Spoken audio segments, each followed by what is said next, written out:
The fluorescent lights buzzed overhead in Conference Room B at the Pentagon, casting harsh shadows across the mahogany table where 12 people sat discussing the future of military operations in Afghanistan.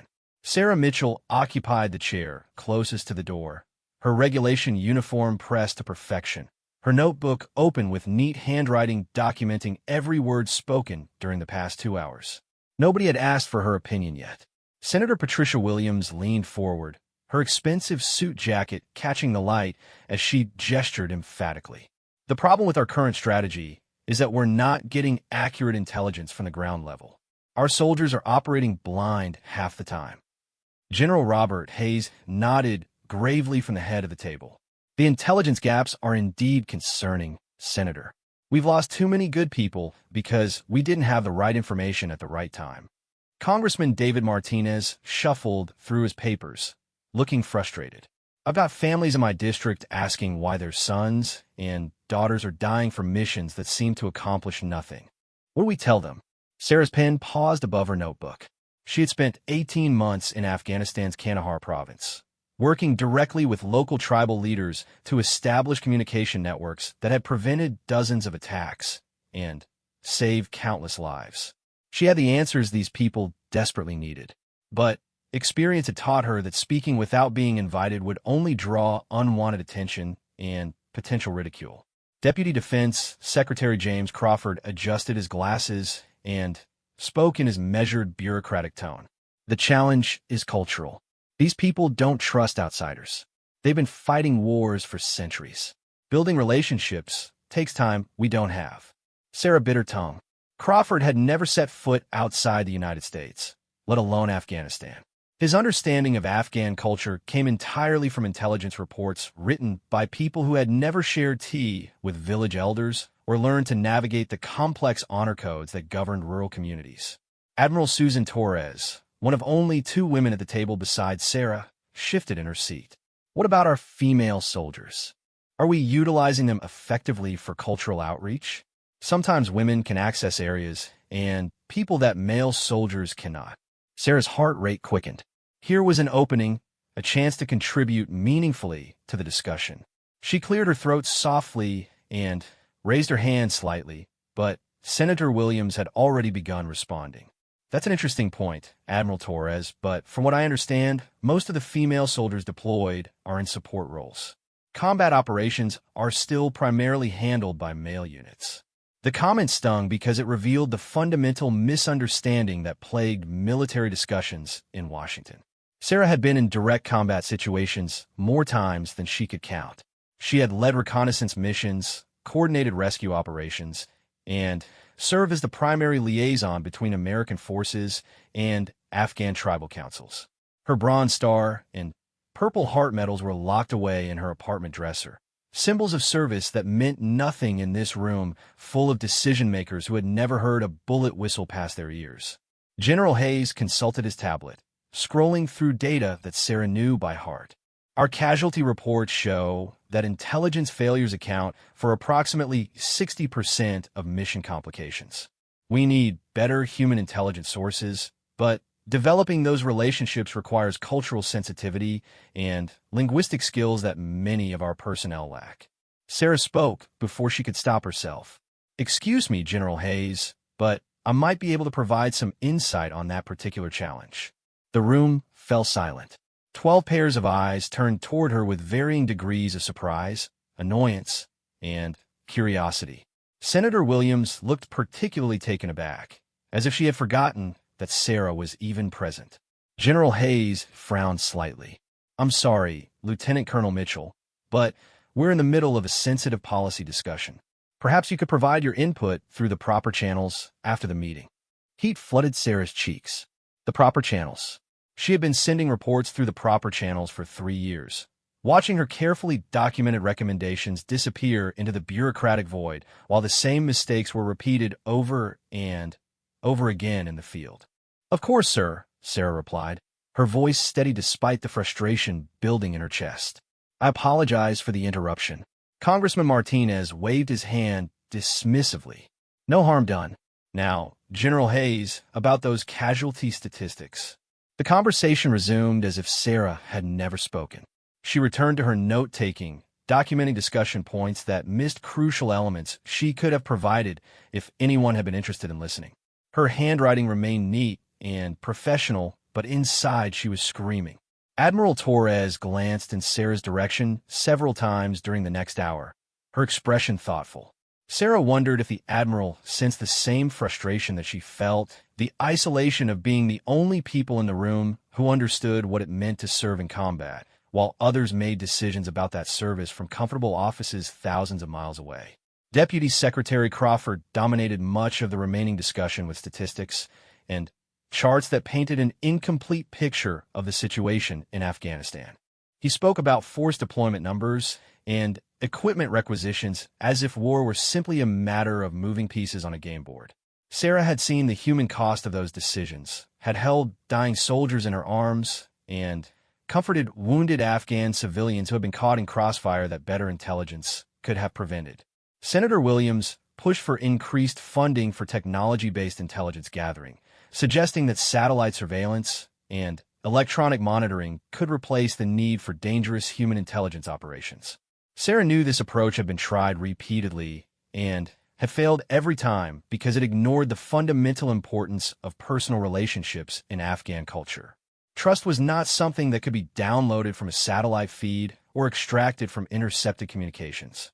It was earned through shared experiences, mutual respect, and understanding of cultural nuances that took months or years to develop.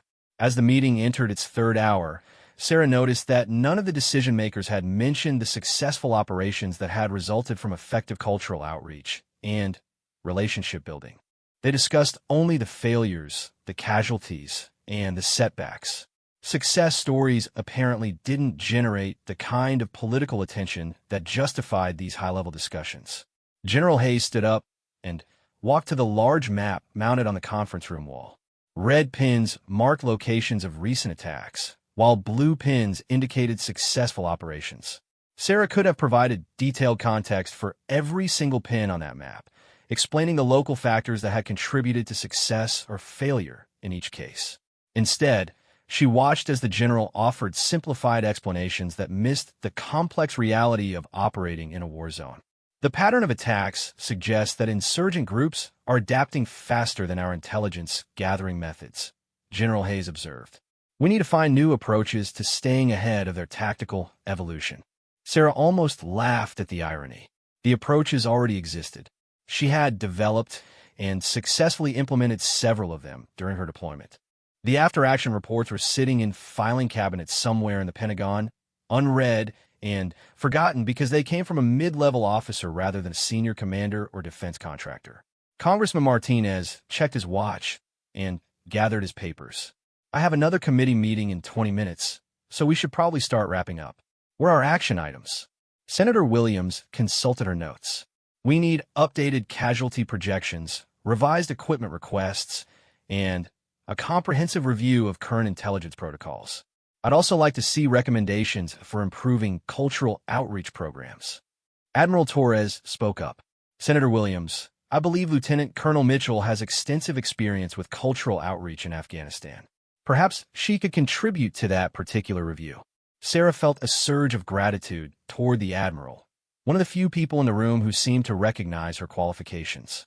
But her hope was quickly dampened by Senator Williams' response. That's thoughtful of you, Admiral Torres, but I think we need input from someone with broader strategic perspective. Perhaps General Hayes could assign one of his senior staff officers to handle that review. The dismissal was polite, but absolute.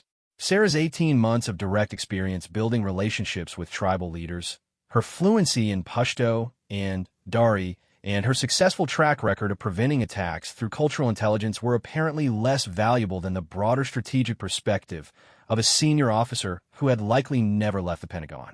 General Hayes nodded in agreement. I'll have Colonel Peterson work on that. He's recently completed the Advanced Strategic Studies course and should be able to provide the kind of comprehensive analysis we're looking for.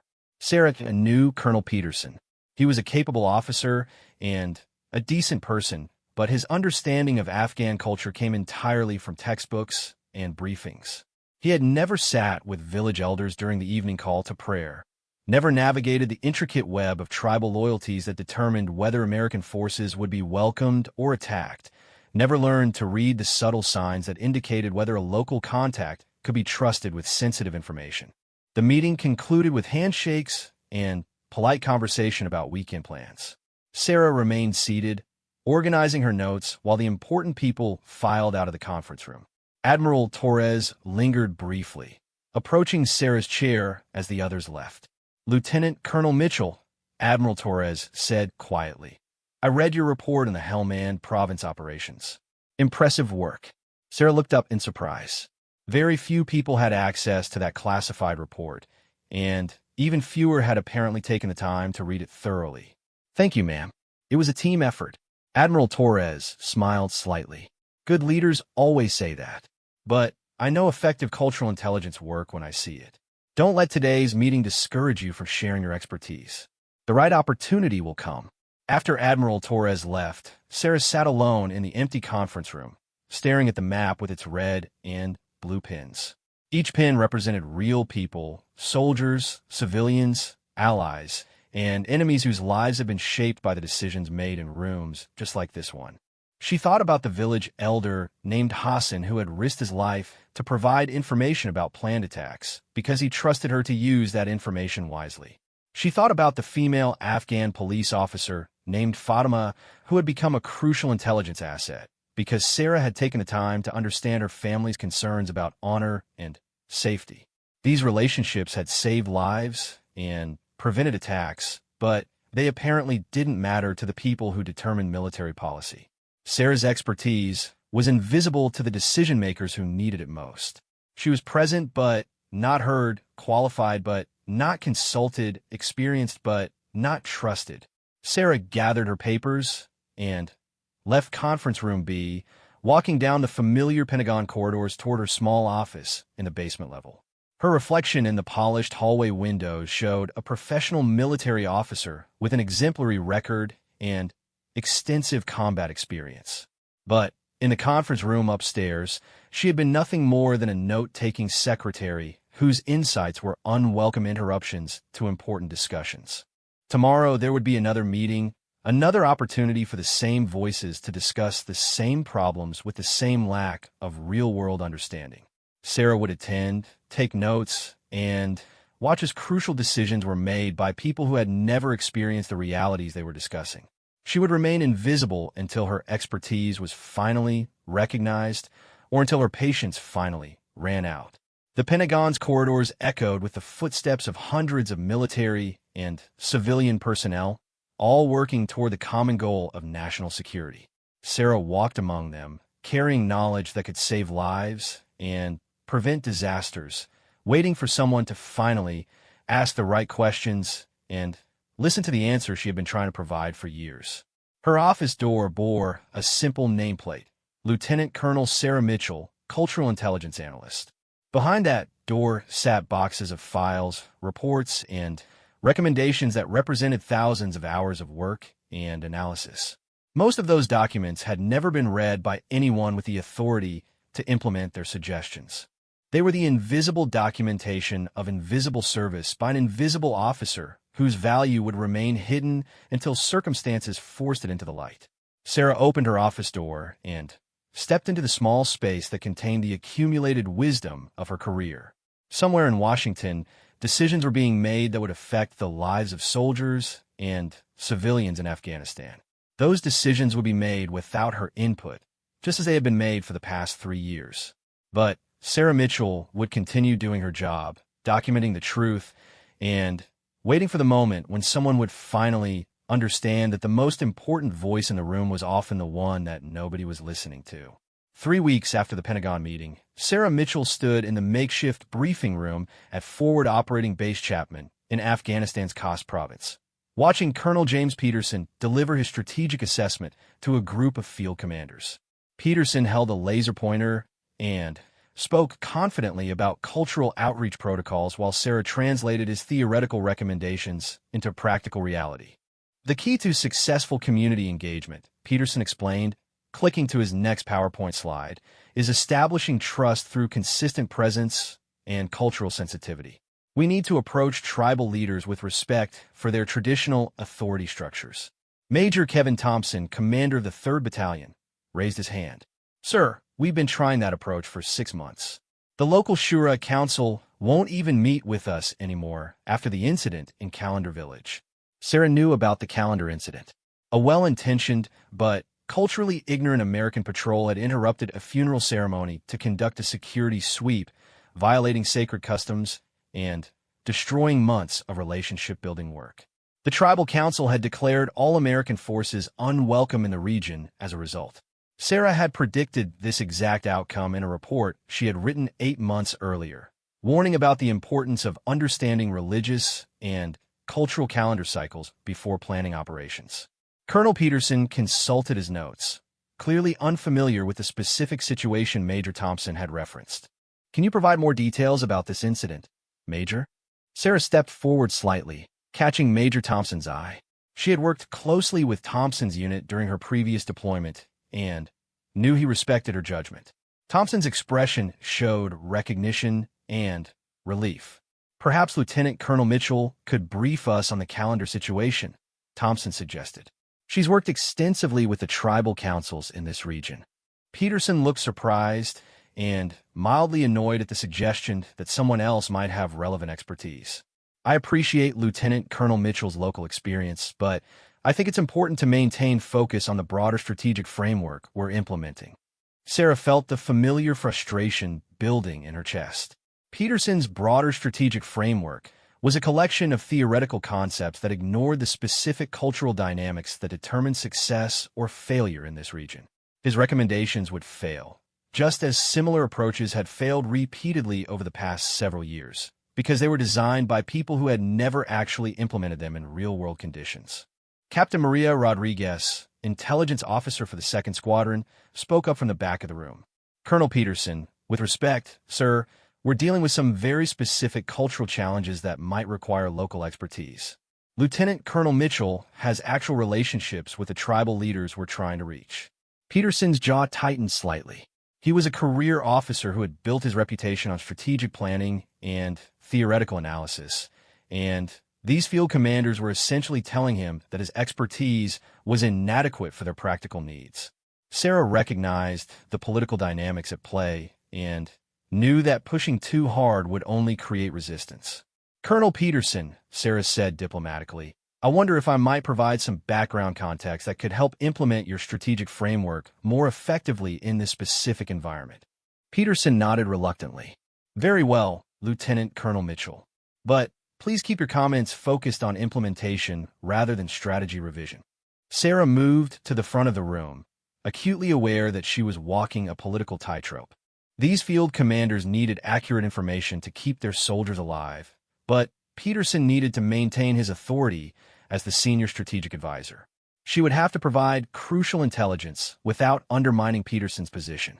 The tribal structure in this region is dominated by 3 main groups, Sarah began, pulling up a detailed map on the projection screen. The Ahmedzai, the Mongol, and the Zadran tribes each control specific territories and have complex relationships with each other that affect their willingness to cooperate with American forces. Major Thompson leaned forward, taking notes. What's the current status of our relationships with each group? Sarah glanced at Peterson, who nodded for her to continue. The Ahmedzai Council is currently neutral, but suspicious due to the calendar incident. The Mongol tribe remains cautiously cooperative because of successful medical outreach programs we implemented last year. The Zadran tribe is actively hostile because of a misunderstanding about compensation for infrastructure damage. Captain Rodriguez raised her hand. Can we repair the relationship with the Zadran tribe? They control the main supply route we need for the upcoming operation. This was exactly the kind of question that Sarah's expertise was designed to answer.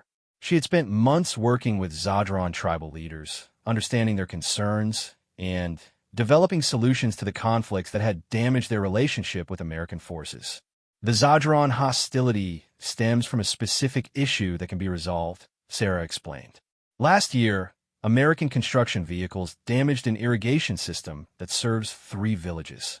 The tribal council was promised compensation and repairs, but bureaucratic delays have prevented any action. The Zodron people interpret this as a sign of disrespect and broken promises. Peterson interrupted. Lieutenant Colonel Mitchell, while these local issues are certainly relevant, I think we should focus on the broader strategic approach rather than getting bogged down in specific grievances. Sarah felt her patience wearing thin. These weren't minor local issues. They were the fundamental building blocks of successful military operations. You couldn't implement a successful strategy without understanding the specific relationships and conflicts that determined whether local populations would support or oppose American objectives. Major Thompson looked frustrated. Colonel Peterson, with all due respect, these specific grievances are what determine whether my soldiers get shot at during patrols. If Lieutenant Colonel Mitchell knows how to resolve the Zodron situation, I need that information. The tension in the room was becoming palpable. Field commanders who faced daily life and death situations were being told to ignore practical solutions in favor of theoretical frameworks. Sarah realized she was caught between competing priorities, maintaining military protocol and hierarchy versus providing information that could save lives. Perhaps we could address both perspectives, Sarah suggested carefully. Colonel Peterson's strategic framework provides excellent guidance for long-term relationship building. The specific tribal issues I've mentioned are tactical implementation challenges that need to be resolved in order to execute that strategy successfully. Peterson looked somewhat mollified by Sarah's diplomatic approach, but the field commanders were clearly more interested in practical solutions than strategic theory. Captain Rodriguez pressed forward with her questions. Lieutenant Colonel Mitchell, what would it take to resolve the irrigation system issue with the Zodron tribe? Sarah had already researched this extensively during her previous deployment. The total cost would be approximately $15,000 for materials and labor. The Tribal Council wants American engineers to work alongside local workers to demonstrate respect for their capabilities. Most importantly, they want a formal ceremony where American leadership acknowledges the mistake and commits to preventing similar problems in the future. Major Thompson looked incredulous. We're talking about $15,000 to solve a major security problem? The money is actually secondary, Sarah explained. The key issue is respect and face-saving. The Zodron tribe needs to be able to tell their people that the Americans acknowledged wrongdoing and made proper amends. Without that formal recognition, any compensation just looks like guilt money. Colonel Peterson shifted uncomfortably in his chair.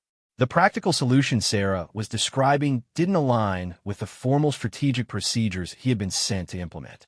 Acknowledging American mistakes and participating in traditional tribal ceremonies fell outside the standard operational protocols he was familiar with. This kind of cultural accommodation could set problematic precedents, Peterson observed. If we start acknowledging mistakes and participating in local ceremonies, every tribal group will expect similar treatment. Sarah bit back her first response, which would have pointed out that showing respect and accountability actually strengthen relationships rather than creating problems. Instead, she tried a different approach. Colonel Peterson raises an important strategic consideration, she said. However, in this specific case, the Zodron tribe controls territory that's essential for mission success. The tactical benefits of resolving this relationship outweigh the potential risks of setting precedents. Major Thompson nodded vigorously. Exactly. My unit needs safe passage through Zodron territory next week. If a $15,000 ceremony can make that happen, it's the best investment the military could make. Captain Rodriguez had been consulting her tablet while the discussion continued. Lieutenant Colonel Mitchell, I'm looking at intelligence reports about recent attacks in this region. Are those connected to the tribal relationship issues you're describing?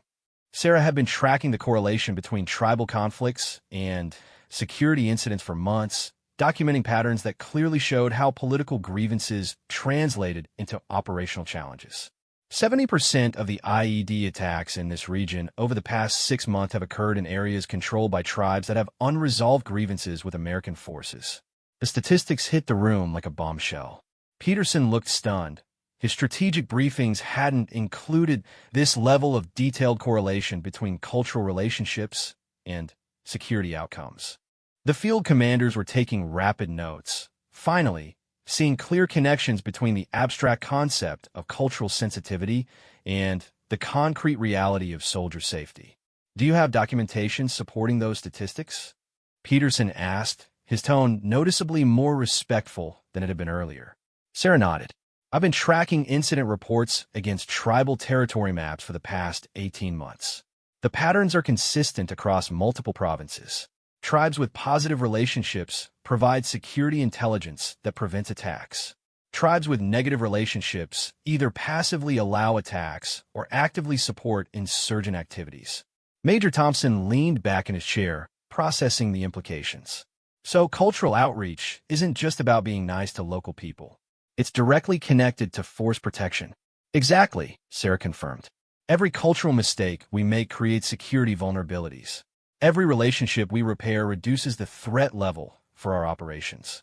Colonel Peterson was quiet for several minutes, clearly rethinking his approach to cultural strategy. His theoretical framework suddenly seemed inadequate in the face of hard data that connected cultural intelligence directly to mission success and soldier safety. Lieutenant Colonel Mitchell, Peterson said finally, I think we need to revise our implementation timeline to address these specific tribal issues before proceeding with broader strategic initiatives. Sarah felt a surge of relief and satisfaction. Finally, someone with authority was listening to her analysis and recognizing its practical value. The field commanders looked equally pleased. They would get the tactical intelligence they needed to protect their soldiers and accomplish their missions. I can provide detailed briefings on each tribal group, Sarah offered. I have current contact information for tribal leaders, documentation of specific grievances, and recommended approaches for rebuilding damaged relationships. Captain Rodriguez raised her hand again. How long would it take to resolve the Zadron irrigation issue? Sarah consulted her notes. If we get approval for the expenditure and ceremony this week, we could have the relationship repaired within 10 days. The Tribal Council is actually eager to restore cooperation. They just need face-saving measures that demonstrate respect for their dignity. Major Thompson grinned. 10 days to eliminate 70% of the security threats in my area of operations? That's the best tactical intelligence I've heard in months. The briefing continued for another hour, with Sarah providing detailed cultural intelligence that transformed Peterson's theoretical framework into practical operational guidance.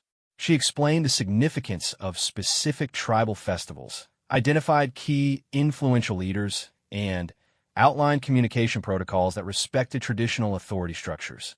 For the first time in years, Sarah felt like her expertise was being valued and utilized effectively. The field commanders asked intelligent questions and took careful notes.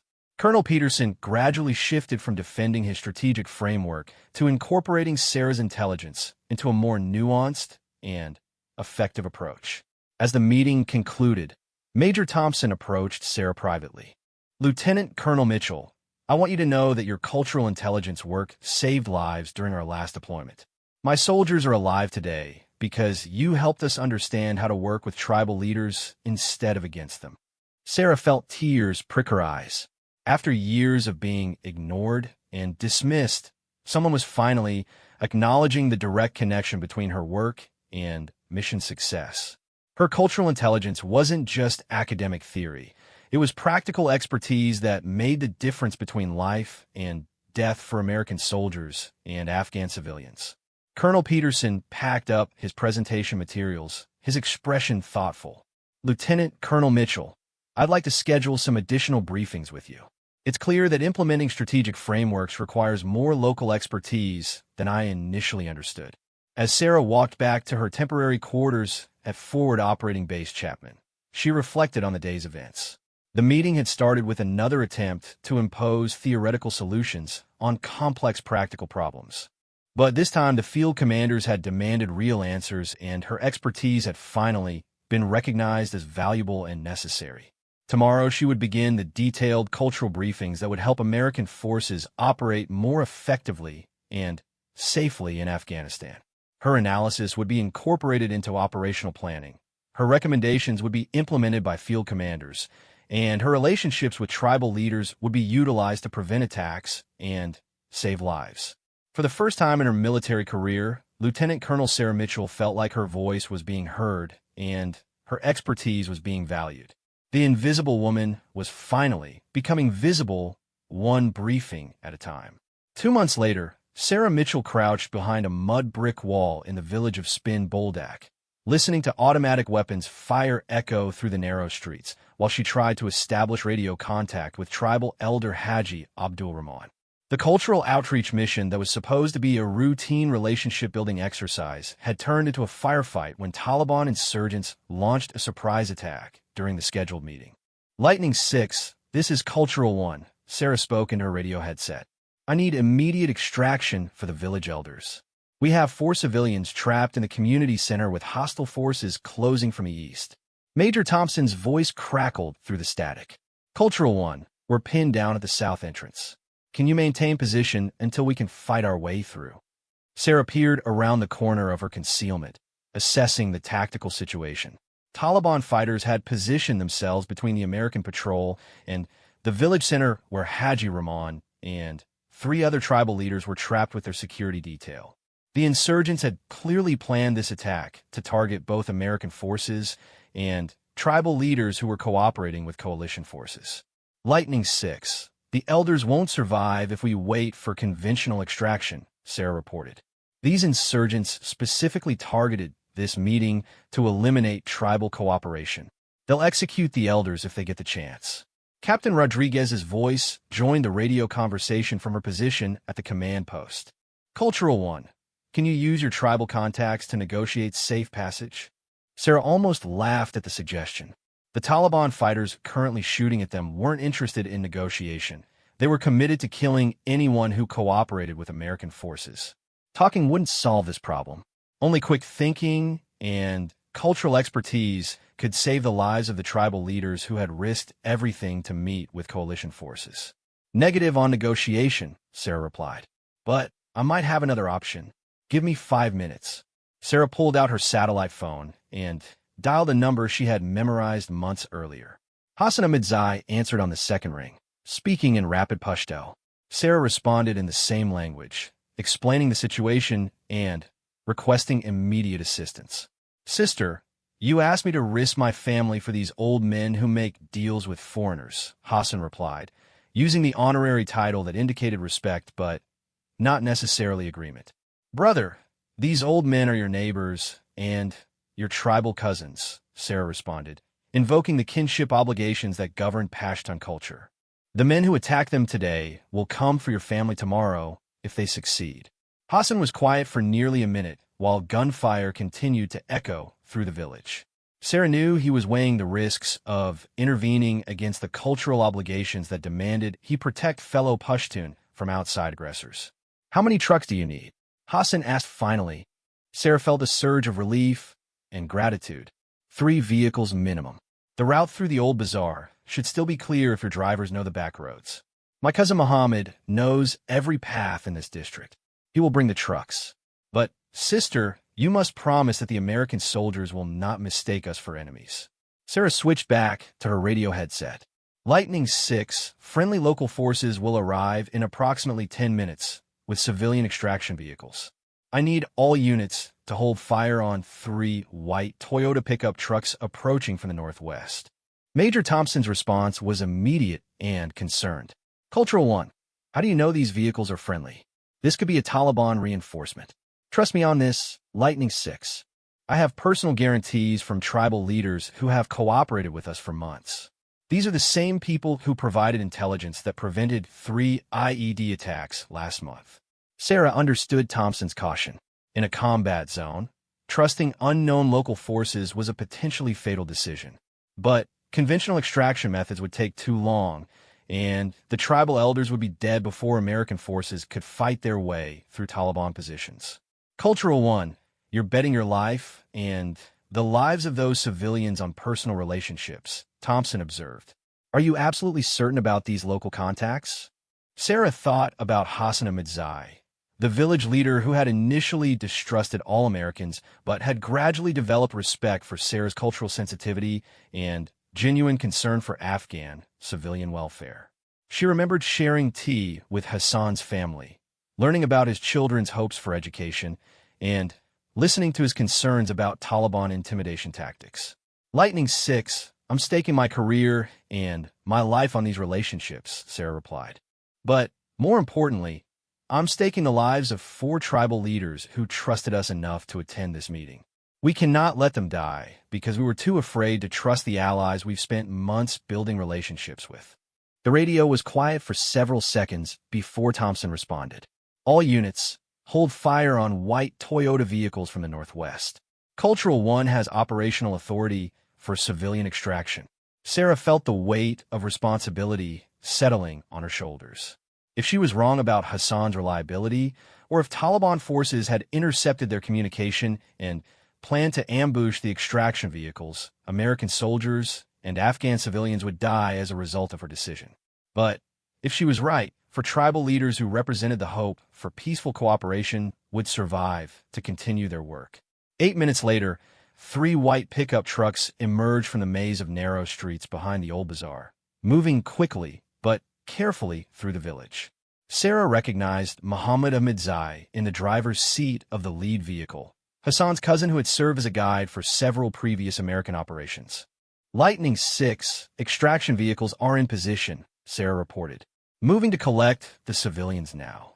Sarah sprinted across the open courtyard toward the community center, keeping low to avoid Taliban sniper fire. Bullets kicked up dust around her feet, but she reached the building's entrance safely and pounded on the heavy wooden door.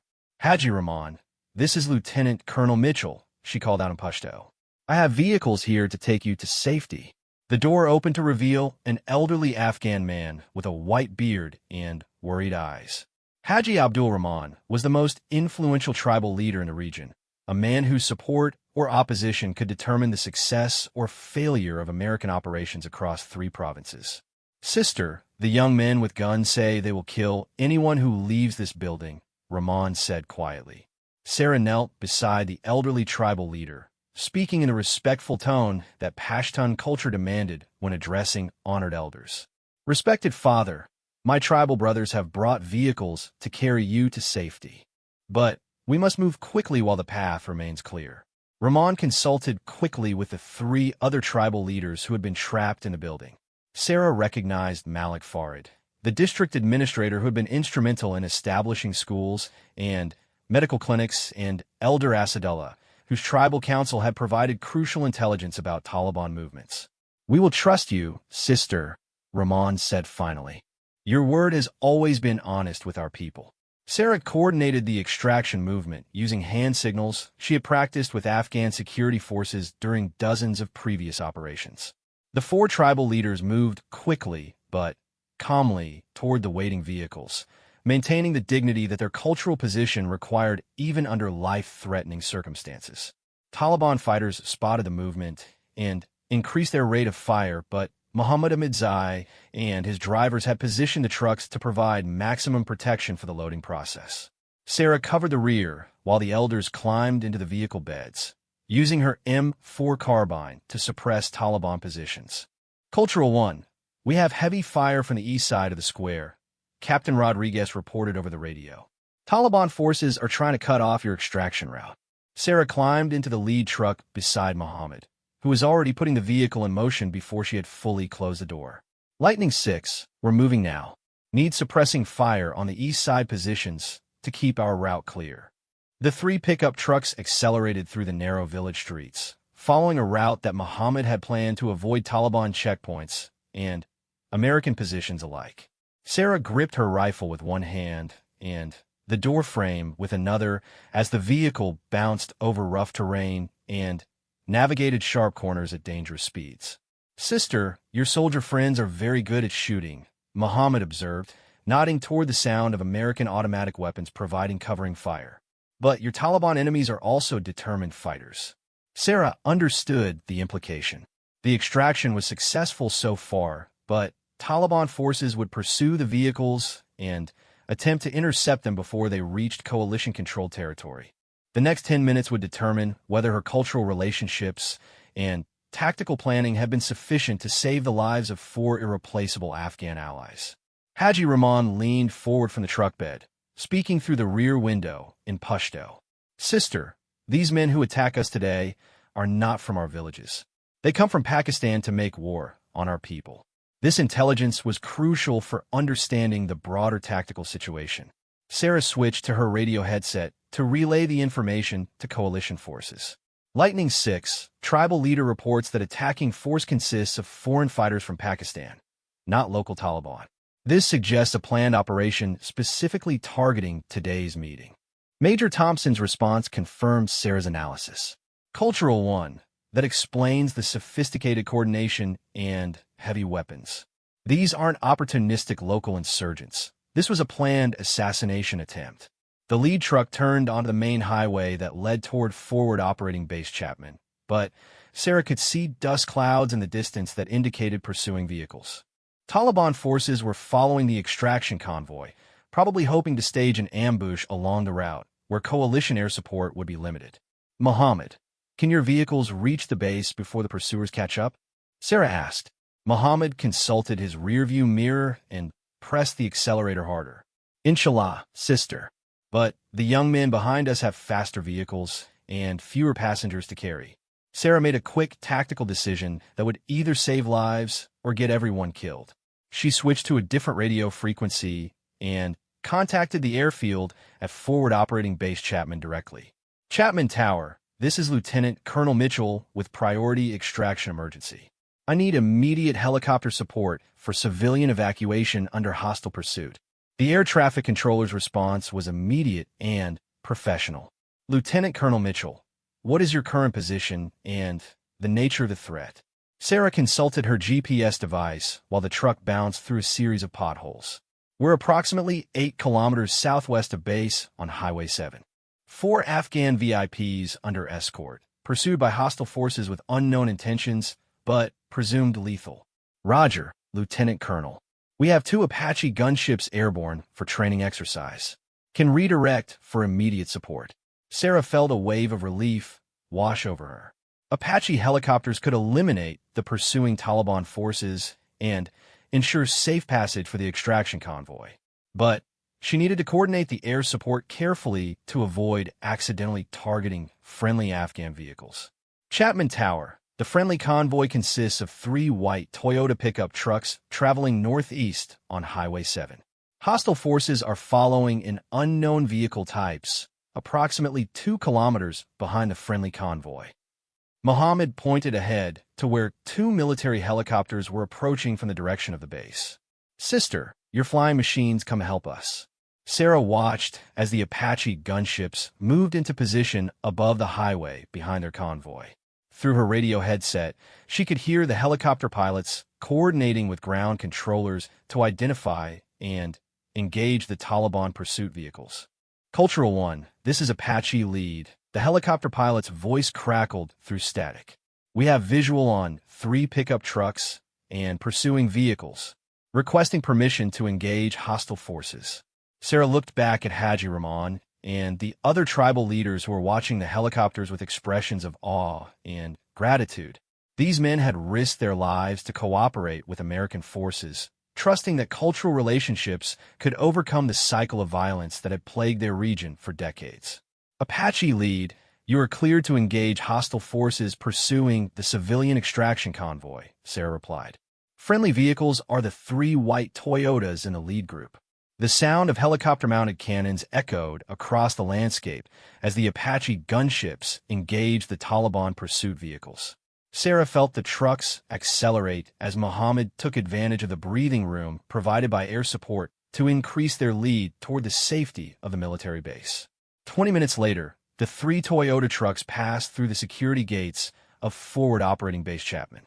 Sarah helped the 4 tribal leaders out of the vehicles and escorted them to a secure briefing room where they could recover from their ordeal and provide intelligence about the Taliban attack.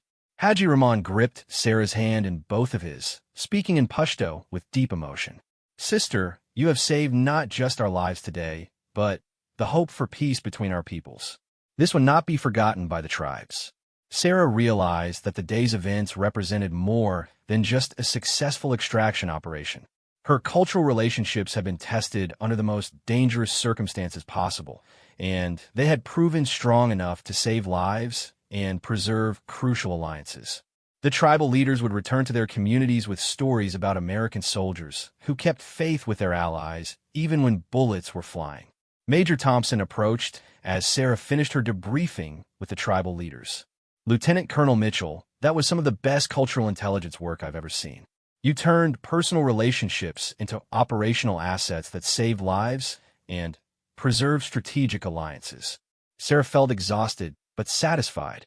The invisible woman had become visible through actions rather than words, proving that cultural expertise wasn't just academic theory, but practical capability that could mean the difference between success and failure in complex operational environments.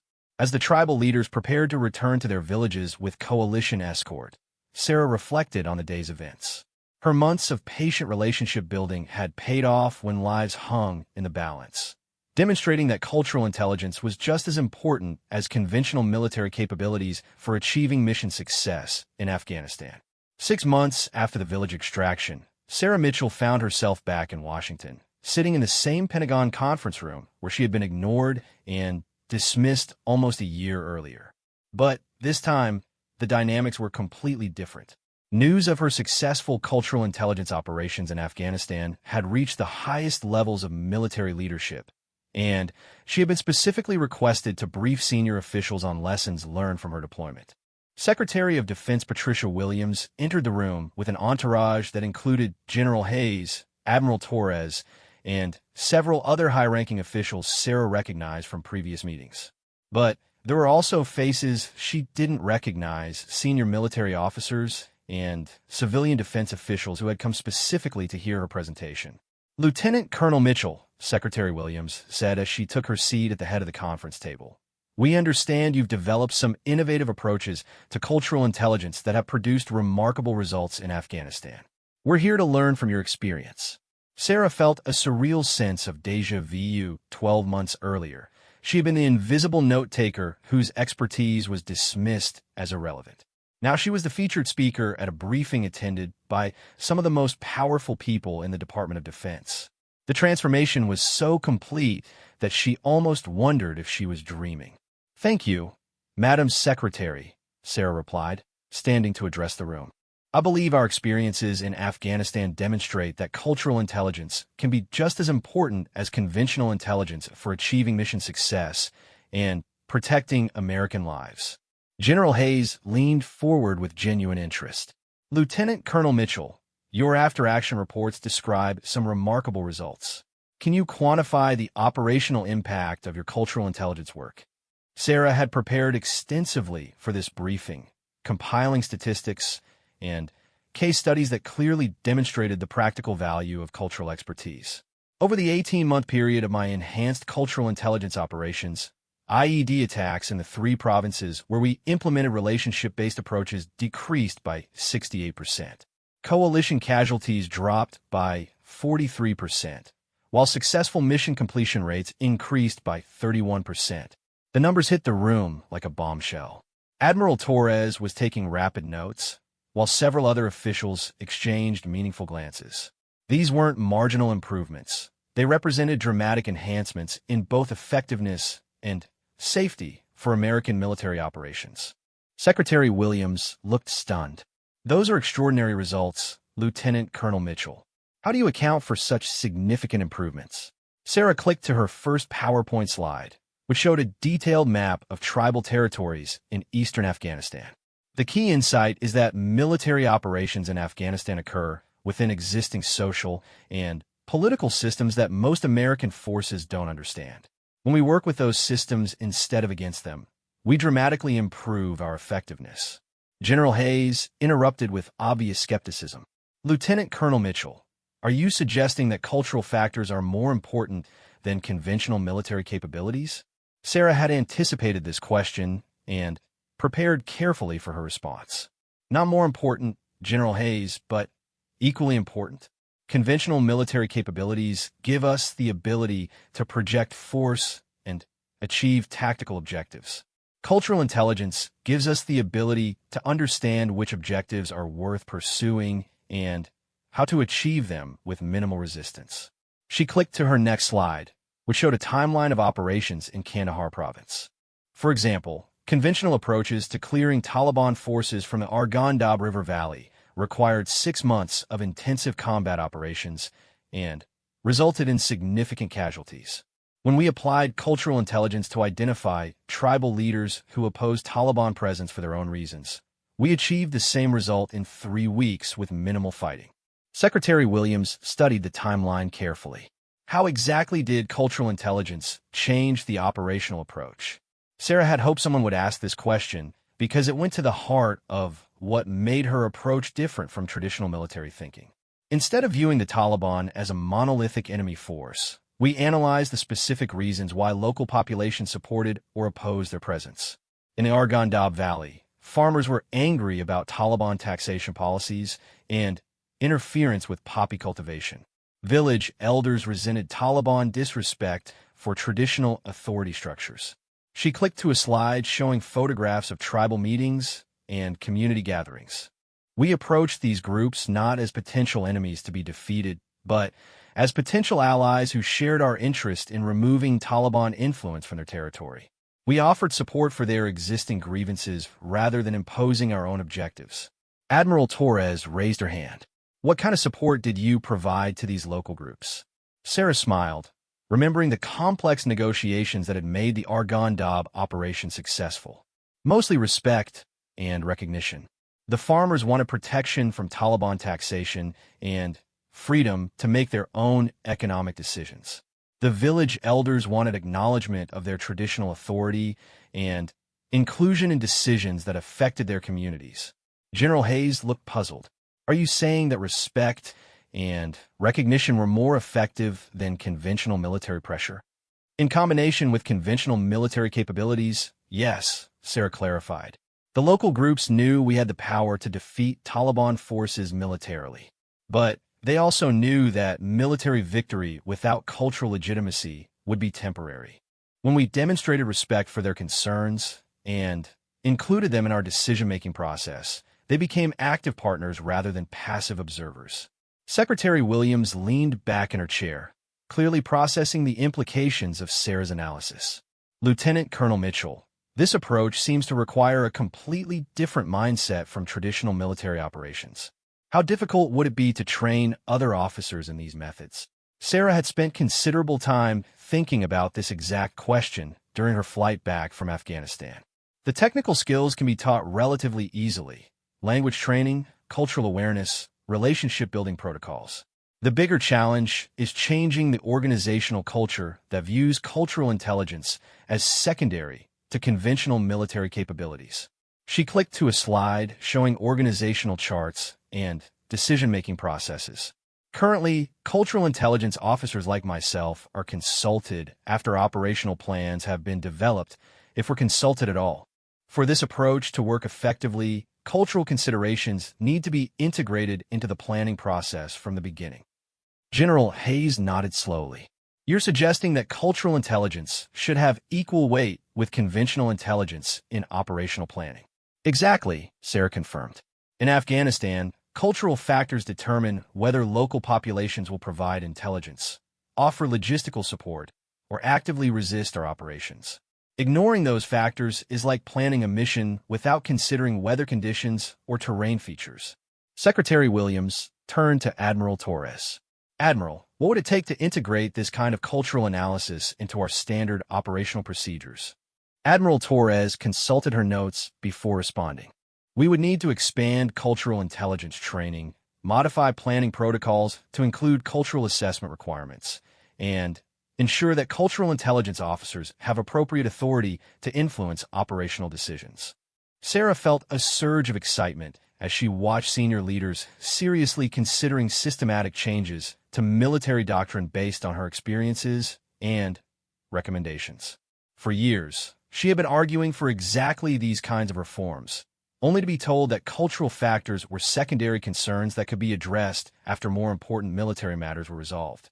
Madam Secretary, Sarah interjected, I'd like to emphasize that these changes would benefit not just military effectiveness, but also American strategic interests in the region. When local populations view American forces as respectful partners rather than occupying enemies, It fundamentally changes the political dynamics that support or oppose our long-term objectives. She clicked to her final slide, which showed polling data from Afghan provinces where cultural intelligence operations have been implemented. In areas where we applied relationship-based approaches, support for American presence increased from 23% to 67% over an 18-month period. Opposition to Taliban influence increased from 41% to 78% during the same time frame. The room was completely silent as officials absorbed the implications of this data. Sarah realized she was witnessing a historic moment. The first time that cultural intelligence was being seriously considered as a core component of American military strategy rather than a peripheral support function. Secretary Williams broke the silence. Lieutenant Colonel Mitchell, these results suggest that cultural intelligence could be transformative for American military operations worldwide, not just in Afghanistan. Have you considered applications in other theaters or conflict situations? Sarah nodded enthusiastically. The fundamental principles apply anywhere that American forces operate within existing social and political systems. Iraq, Syria, Somalia, the Philippines, all of these environments would benefit from relationship-based approaches that integrate cultural understanding into operational planning. General Hayes looked thoughtful. Lieutenant Colonel Mitchell, if we were to implement these approaches systematically, what kind of timeline would we be looking at for measurable results? Sarah had discussed this question extensively with field commanders who had witnessed the transformation in their operational areas. Basic cultural awareness training can be implemented immediately and will produce some improvement in effectiveness within 60 to 90 days. Comprehensive relationship-building approaches require 6 to 12 months to develop meaningful local partnerships, but the results are dramatic and sustainable. Secretary Williams stood up, signaling that the meeting was approaching its conclusion. Lieutenant Colonel Mitchell, I want to thank you for this exceptional briefing. Your work demonstrates that American military excellence requires not just technological superiority, but also cultural wisdom and relationship-building skills. She paused, looking around the room at the assembled officials. I'm directing General Hayes to establish a working group to develop implementation plans for integrating cultural intelligence into our standard operational procedures. Admiral Torres, I want you to oversee development of enhanced training programs for cultural intelligence officers. Sarah felt tears prick her eyes as she realized that her years of patient work and advocacy had finally achieved breakthrough recognition.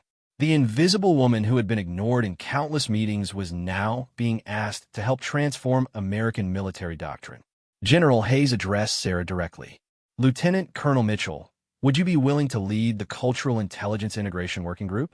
This would be a career-changing assignment with significant responsibilities and high visibility. Sarah didn't hesitate. I will be honored to serve in that capacity, General Hayes. This work represents everything I've been trying to accomplish throughout my military career. As the meeting concluded and officials began filing out of the conference room, Admiral Torres approached Sarah privately. Lieutenant Colonel Mitchell, I want you to know that your persistence and professionalism over the past several years has been remarkable. You never stopped believing in the importance of your work, even when others didn't recognize its value. Sarah felt overwhelmed with gratitude and vindication. Thank you, Admiral Torres. There were times when I wondered if I would ever have the opportunity to demonstrate what cultural intelligence could accomplish. Admiral Torres smiled. You didn't just demonstrate it. You proved it beyond any possible doubt. The statistics you presented today will change how the American military thinks about operations in complex cultural environments. As Sarah gathered her materials and prepared to leave the conference room, she reflected on the incredible journey that had brought her to this moment. The invisible woman who had been dismissed and ignored had finally found her voice and proved her worth. Her expertise was no longer seen as peripheral or optional. It was recognized as essential for American military success. Tomorrow, she would begin the challenging work of transforming cultural intelligence from an individual specialty into an institutional capability. She would train other officers, develop new procedures, and help create a military culture that valued relationship building as much as firepower. The work would be difficult and the resistance would be significant, but Sarah Mitchell was ready for the challenge. The woman who had spent years being invisible was about to become one of the most visible and influential officers in the Department of Defense. 1 year later, Lieutenant Colonel Sarah Mitchell stood at the back of the Grand Ballroom of the Mayflower Hotel in Washington, watching nearly 200 military officers, defense contractors, and government officials mingle during the annual Defense Intelligence Conference. She had been invited to attend as the newly appointed Director of Cultural Intelligence Integration, a position that had been created specifically to institutionalize the approaches she had pioneered in Afghanistan. The transformation in her professional status was remarkable. Military officers who had previously ignored her now sought her advice on cultural strategy. Defense contractors competed for her endorsement of their training programs. Government officials requested her input on policy decisions affecting military operations worldwide. The invisible woman had become not just visible, but influential beyond anything she had ever imagined possible. Sarah made her way through the crowd, stopping to greet colleagues and discuss ongoing projects. Colonel Peterson, the same officer who had initially dismissed her expertise in Afghanistan, approached with a warm smile and genuine enthusiasm. Director Mitchell, Peterson said, using her new title with obvious respect, "I wanted to thank you again for the cultural intelligence training you provided my staff last month. The approaches you taught us have already improved our effectiveness in Syria." Sarah smiled graciously. "I'm glad the training was helpful, Colonel Peterson. Cultural intelligence works best when it's integrated into standard operational procedures rather than treated as an additional requirement." Peterson nodded enthusiastically. "Exactly. Your systematic approach has made cultural analysis as routine as weather assessment or terrain evaluation. My officers now automatically consider cultural factors when developing mission plans." As Peterson moved on to join another conversation, Sarah reflected on how dramatically military attitudes toward cultural intelligence had changed. Officers who had once viewed cultural considerations as unnecessary complications now understood that ignoring cultural factors was like planning missions without maps or intelligence reports. Admiral Torres approached from across the room, wearing a broad smile that suggested important news. "Director Mitchell, I have something exciting to share with you. The Joint Chiefs have approved expansion of the Cultural Intelligence Integration Program to all regional combatant commands. You'll be briefing the Secretary of Defense next month on implementation timelines." Sarah felt a surge of pride and satisfaction. The program she had developed based on her experiences in Afghanistan was now being recognized as essential for American military operations worldwide. Cultural intelligence was finally being institutionalized as a core military capability rather than a specialized support function. "That's wonderful news, Admiral Torres," Sarah replied. "I'm particularly excited about implementing the program in Africa Command. The cultural complexities there are similar to what we encountered in Afghanistan, and I believe we can achieve comparable results." Admiral Torres leaned closer, lowering her voice slightly. "Between you and me, Director Mitchell, your work has caught the attention of some very senior people. There's talk of promoting you to full colonel ahead of the normal timeline, given the strategic importance of your contributions."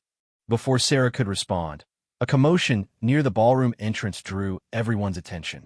The crowd was parting to make way for a group of senior military officers entering the reception.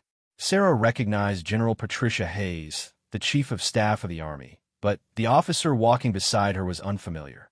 Admiral Torres followed Sarah's gaze toward the entrance. "That's General Marcus Wellington, the new chairman of the Joint Chiefs of Staff. This is his first public appearance since taking office last week." Sarah had heard about General Wellington's appointment, but had never seen him in person. He was a tall, imposing figure with silver hair and the kind of command presence that immediately commanded respect in any room. His uniform displayed an impressive array of decorations, including several combat ribbons that indicated extensive operational experience. The crowd gradually returned to their conversations as General Wellington and his entourage made their way through the reception, stopping to greet various officials and military officers. Sarah was engaged in a discussion about training curriculum development when she noticed that General Wellington was approaching her section of the ballroom. "Director Mitchell, Admiral Torres said quietly. "I think the chairman would like to meet you." Sarah looked up to see General Wellington walking directly toward her, his expression serious but not unfriendly. The conversations around her gradually died down as other attendees noticed the chairman's approach. By the time General Wellington reached Sarah's position, a circle of perhaps 30 people had formed around them, all curious to witness the interaction between the highest-ranking military officer in the United States and the woman who had revolutionized cultural intelligence operations. "Director Mitchell," General Wellington said, his voice carrying the authority of a lifetime of military command, "I've been looking forward to meeting you. Your work in Afghanistan and your subsequent contributions to military doctrine have been remarkable." Sarah felt her heart rate increase as she realized she was the focus of attention for the entire reception.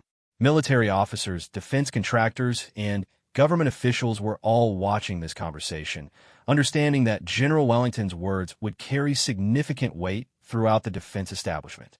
"Thank you, General Wellington," Sarah replied, maintaining her professional composure despite the unexpected spotlight. "I'm honored that my work has been recognized at the highest levels of military leadership." General Wellington's expression became more serious. "Director Mitchell, I want to share something with you that I don't think you fully understand. Your cultural intelligence work didn't just improve military effectiveness. It saved the lives of American soldiers and Afghan civilians who would have died without your innovations." The ballroom had become completely quiet. Sarah realized that General Wellington was delivering what amounted to a public commendation in front of the most influential people in the defense community. This wasn't just professional recognition. It was a statement about the value and importance of cultural intelligence as a military capability. "General Wellington," Sarah said carefully, "I was simply doing my job as a military officer. The success of cultural intelligence operations required the cooperation and support of many people." General Wellington smiled slightly. "Director Mitchell, exceptional military officers always say that their achievements were team efforts. But leadership requires recognizing individual contributions that make the difference between success and failure." He paused, looking around at the crowd of observers before continuing. "I've read your operational reports, Director Mitchell. I've spoken with the field commanders who worked with you in Afghanistan.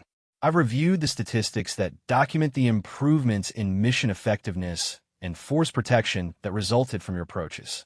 Sarah felt increasingly uncomfortable with the attention, but she understood that General Wellington was making an important point about the value of cultural intelligence that would influence military thinking for years to come. "More importantly," General Wellington continued, "I've spoken with the families of soldiers who came home alive because your cultural intelligence work prevented attacks and reduced casualties. Those families understand the value of your service in ways that statistics cannot measure." The weight of General Wellington's words hit Sarah like a physical force. She had always known that her work had operational impact, but she had never fully considered the human dimensions of that success. Every prevented attack represented families who didn't lose sons or daughters, soldiers who returned home to their wives and children, and Afghan civilians who avoided the tragedy of being caught in crossfire. General Wellington reached into his jacket and withdrew a small velvet box. "Director Mitchell, by the authority vested in me as chairman of the Joint Chiefs of Staff, I am honored to present you with the Defense Superior Service Medal for your extraordinary contributions to American military effectiveness and the safety of our service members." The crowd erupted in spontaneous applause as General Wellington opened the box to reveal the distinctive medal with its red, white, and blue ribbon. Sarah felt tears prick her eyes as she realized that this recognition represented not just her individual achievements, but validation for the entire field of cultural intelligence that had been overlooked for so long. But General Wellington wasn't finished. As the applause died down, he stepped back and came to attention with military precision. "Director Mitchell, your service has brought honor to the United States Army and to the entire Department of Defense. Your innovations have changed how American forces operate worldwide, and your dedication has saved countless lives." Then, in a moment that stunned everyone present, General Wellington rendered a perfect military salute to Sarah. The highest-ranking military officer in the United States was saluting a lieutenant colonel, demonstrating a level of respect and recognition that transcended normal military protocol. The impact on the crowd was electric. Every military officer in the ballroom immediately came to attention and joined the salute, creating a sea of hands raised in perfect unison. Defense contractors, government officials, and civilian attendees stood respectfully as nearly 200 people honored Sarah's contributions to American military success. Sarah returned the salute with tears streaming down her face, overwhelmed by the recognition and respect that had been so long in coming. The invisible woman who had been ignored in countless meetings was now being honored by the chairman of the Joint Chiefs of Staff in front of the most influential people in the defense establishment. General Wellington held his salute for a full 10 seconds before lowering his hand and approaching Sarah to pin the medal to her uniform. "Director Mitchell," he said quietly, "I want you to know that your example has inspired a generation of military officers to understand that cultural wisdom is just as important as tactical skill for achieving mission success." As General Wellington stepped back, the crowd burst into another round of applause that lasted for several minutes. Sarah stood at attention, accepting the recognition with the dignity and professionalism that had characterized her entire military career. Admiral Torres approached as the crowd began to disperse, and conversations gradually resumed throughout the ballroom. "Director Mitchell, I've been in the military for 27 years, and I've never seen the chairman salute a junior officer like that. You've just witnessed something historic." Sarah wiped her eyes and tried to process what had just happened. "Admiral Torres, I'm still having trouble believing this is real. 3 years ago, I was sitting in Pentagon meetings where nobody would listen to my recommendations. Tonight, the chairman of the Joint Chiefs saluted me in front of 200 people." Admiral Torres smiled warmly. "You never gave up believing in the importance of your work, even when others couldn't see its value. Tonight's recognition is the result of years of persistence, professional excellence, and genuine dedication to improving military effectiveness." As the reception continued around her, Sarah reflected on the incredible journey that had brought her to this moment. The woman who had been ignored and dismissed had proven that cultural intelligence was essential for military success. Her expertise had been transformed from an individual specialty into an institutional capability that would benefit American forces for generations to come. General Wellington approached one final time as the reception was winding down. "Director Mitchell, I hope you understand that tonight's recognition is just the beginning. The Department of Defense is committed to expanding cultural intelligence capabilities throughout the military, and we'll need your leadership to make that vision a reality." Sarah smiled with genuine joy and determination. "General Wellington, I'm honored to continue serving in this capacity. Cultural intelligence has the potential to revolutionize how American forces operate worldwide, and I'm excited to help make that transformation happen." As Sarah left the Mayflower Hotel that evening, wearing her new medal and carrying the respect of the highest levels of military leadership, she thought about all the soldiers and civilians whose lives would be saved by the cultural intelligence approaches she had pioneered. The invisible woman had become visible, and her visibility would help protect American service members and accomplish military objectives more effectively than ever before. The salute that had shocked the room represented more than personal recognition. It represented institutional acknowledgement that cultural wisdom was essential for military success, and that the people who possessed that wisdom deserved the same respect and recognition as any other military specialist. Sarah Mitchell had changed not just military doctrine, but military culture itself, ensuring that future officers with cultural expertise would never have to fight for recognition the way she had fought for years. Tomorrow, she would return to the Pentagon and continue the work of transforming cultural intelligence from an individual achievement into an institutional capability. But tonight, she would simply savor the recognition that had been so long in coming, and the knowledge that her persistence had finally paid off in ways she had never imagined possible.